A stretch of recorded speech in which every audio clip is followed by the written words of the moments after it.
నమస్తే, welcome to Vikram TV. మీరు WhatsApp యూజర్లా? అయితే ఇది మీకోసమే.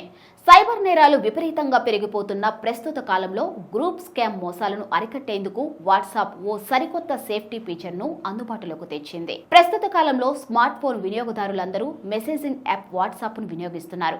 ఇక వాట్సాప్ గ్రూపులు అయితే చెప్పనక్కర్లేదు. School, college batchmates, family, friends groups ఇలా చాలా వాట్సాప్ గ్రూపుల్లో తెలియకుండానే యాడ్ అవుతున్నారు. ఈ క్రమంలో కొందరు గుర్తు తెలియని వ్యక్తులు యాడ్ చేసిన వాట్సాప్ గ్రూపుల్లో చేరి మోసపోతున్నారు. ఇలాంటి మోసాలను అరికట్టేందుకు యూజర్లు నేరుగా గ్రూప్లో యాడ్ చేసిన వ్యక్తి వివరాలను తెలుసుకునేందుకు వాట్సాప్ ఓ కొత్త సేఫ్టీ ఫీచర్ను తీసుకువచ్చింది. అదేంటంటే, ప్రముఖ మెసేజింగ్ యాప్ వాట్సాప్ తమ యూజర్ల భద్రత, సౌకర్యం కోసం ఎప్పటికప్పుడు సరికొత్త ఫీచర్లను తీసుకొస్తూ ఉంటుంది. మీ కాంటాక్ట్ లిస్టులో లేని వ్యక్తులు లేదా అపరిచితులు మిమ్మల్ని ఇతర వాట్సాప్ గ్రూపుల్లో యాడ్ చేసినప్పుడు వాట్సాప్ తాజాగా తీసుకువచ్చిన ఫీచర్ కీలకంగా పనిచేస్తుంది. ముఖ్యంగా యూజర్లని వాట్సాప్ గ్రూప్ స్కామ్ బారిన పడకుండా కాపాడుతుంది.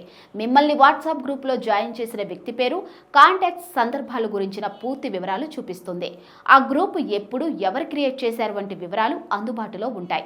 వాటిని అరికట్టడమే లక్ష్యంగా గత కొన్నేళ్లుగా లక్షలాది మంది వాట్సాప్ గ్రూప్ స్కామ్స్ బారిన పడుతున్నారు. వాటిని అరికట్టేందుకు వాట్సాప్ ఈ కొత్త ఫీచర్ను తీసుకొచ్చినట్లు తెలుస్తుంది. మరికొద్ది రోజుల్లో యూజర్లకు ఈ ఫీచర్ అందుబాటులోకి రానుంది. ఈ కొత్త ఫీచర్ ద్వారా యూజర్ కాంటాక్ట్ లిస్టులో లేని వ్యక్తి పంపిన రిక్వెస్ట్ గురించి పూర్తి వివరాలు తెలుసుకోవచ్చని వాట్సాప్ తెలిపింది. అప్పుడు గ్రూప్లో ఉండాలా, తప్పుకోవాలని యూజర్లు నిర్ణయించుకోవచ్చని పేర్కొంది. వావ్ అనిపించే మెటా ఏ ఫీచర్ గురించేంటో తెలుసుకుందాం. మార్క్ జుకర్బర్గ్ నేతృత్వంలోని మెటా సంస్థ ఇటీవలే భారత్లో మెటా ఏఐని అందుబాటులోకి తీసుకువచ్చింది. లామా 3 ఆధారంగా పనిచేసే ఈ చాట్ బాట్లో చిత్రాలు రూపొందించవచ్చు. మీకు నచ్చిన ఆహార పదార్థాల రెసిపీలను తెలుసుకోవచ్చు. మీ విహారయాత్రలను కూడా ప్లాన్ చేసుకోవచ్చు.